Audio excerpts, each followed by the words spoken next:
I'm Gwen Preston of Resource Maven. We're here at my new event called Financing Opportunities, and I'm joined by Rodney Stevens, who's with a group who I really only got in touch with and learned about a few weeks ago, which is called Discovery Harbour. So first of all, thank you for coming to the show today. Thank you. Good to be here. So Discovery Harbour, I came across the story and basically saw a tight share structure, a very low market cap, and an interesting project, and that combination always attracts my attention, so I got in touch to learn a little bit more. So let's start at the start. How is Discovery Harbour, how did Discovery Harbour end up in this position where nobody knows who you are, but you have this interesting project and a great vehicle to take it forward? Yeah, that's interesting too. Actually, I've only joined the board a few months ago, and I saw a similar situation. My background is finance. I used to be a mining analyst, right, but I didn't even know about it.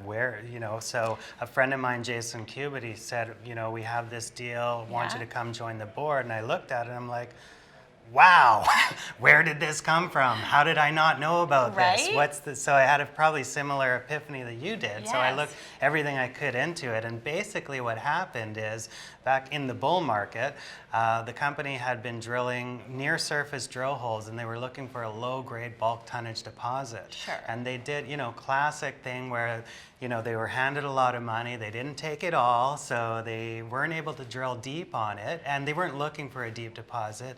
But classic, they ran out of money, and the bear market hit.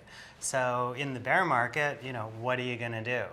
So, but they did do the right thing in terms of incubating the project, and then just put it on hold for a while, like do not advance this project until it makes sense. They didn't advance the project, they didn't spend money on the project, but they did advance it, shall I say, intellectually. They put a lot of time into thinking about it, into coming up with sort of a new approach to why there's interesting gold on surface, but nothing that had to date hung together nicely. And then they also did good things in terms of taking care of the capital market side. So rolled the share structure back, maintained some very solid shareholders, brought in a new group of shareholders. So, really did the work to create a vehicle that has the potential to work well in this market, right? Yeah. And it's a new approach as well. I mean, before it was the lower hanging fruit, bulk tonnage deposit, low grade near surface, wasn't there, couldn't drill it to depth, ran out of money, did the right thing after that. But, all the indicators, so it's not grassroots, it's actually been extensively drilled over 6.5 kilometers, and it's mineralized through the whole 6.5 kilometers. It's all precious metals, there's no base metals, and there's some surprising high grade zones, like they've intercepted 30 grams per ton in multiple places over significant widths, and then in other target areas, 5 to 6 grams in some areas. So all the evidence indicates that there's actually a potentially high-grade epithermal system below. Exactly. And it's also preserved. Yes. And if that's the case too, there's a really good chance of hitting bonanza grades in the feeder zone.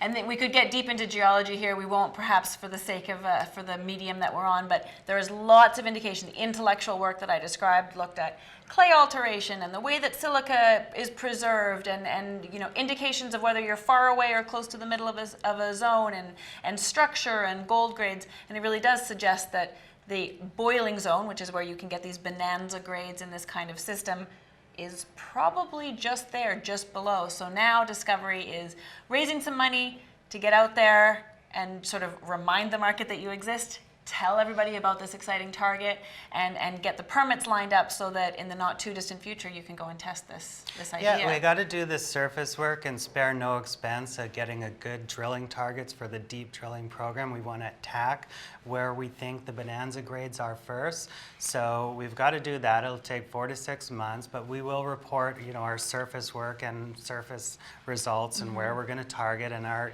progress towards that. But then we're going to do the drilling program, and we think Mark Fields, who is our geologist ex Rio Tinto, I was talking to him, and he thinks an 8 to 10 hole drill program to an average depth of 300 meters would give you a high chance of making a discovery. And that's actually not a lot of meters. That's an excitingly manageable $2 million. Right? Exactly. Yeah. And the other thing that I want to just mention about Discovery Harbour is at this stage in the market, there's lots of tiny little companies with low market caps, but the ones that have the people, the projects, and the plans for new momentum have the potential to just multiply in value from awareness, from the market being like, oh, you guys are coming active again. Yeah, just the activity. Absolutely, right? Yeah. Well, thank you so much for joining me. I look forward to keeping up with Discovery Harbour in the months to come. It's been a pleasure.